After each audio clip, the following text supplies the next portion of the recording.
আলাইহিস সালামকে আল্লাহ বললেন, হে নূহ, তুমি একটা নৌকা বানাও এবং সেই নৌকায় তোমার যেগুলো ভালো উম্মত রয়েছে সেগুলোকে নিয়ে এবং পৃথিবীতে যত প্রাণী রয়েছে সব প্রাণীর একজোড়া করে নিয়ে সেই নৌকায় তোমরা উঠে থাকবে এবং আমি আমার শক্তি দিয়ে তোমার খারাপ যত বান্দা রয়েছে সবগুলোকে শেষ করে দেবো এবং পুরো পৃথিবী পানি দিয়ে ভরে দিব।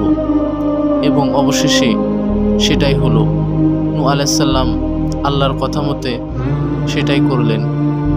আল্লাহ এমন এক বন্যা দিয়ে দিল, পুরো পৃথিবী একদম শেষ হয়ে যায় তখন। এরপরে নূহ আলাইহিস সালাম নৌকা থেকে বের হয়ে দেখলেন পুরো পৃথিবী কোথাও আর কোনো রকমের পানি আর পানি, তাছাড়া কোনো কিচ্ছু দেখা যায় না। এরপরে পানি শুকিয়ে যায় এবং নূহ আলাইহিস সালামের সাথে যেগুলো ভালো উম্মত ছিল তারা মিলে আবার জীবন শুরু করে এবং এভাবে চলতে থাকে।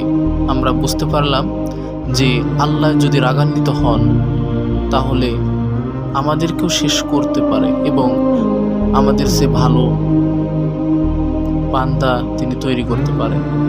যেমন নূহ আলাইহিস সালাম সময় আল্লাহ বন্যা দিয়ে সবাইকে ধ্বংস করে দিয়েছিল, তেমনি আবার চাইলে আবার দিতে পারেন।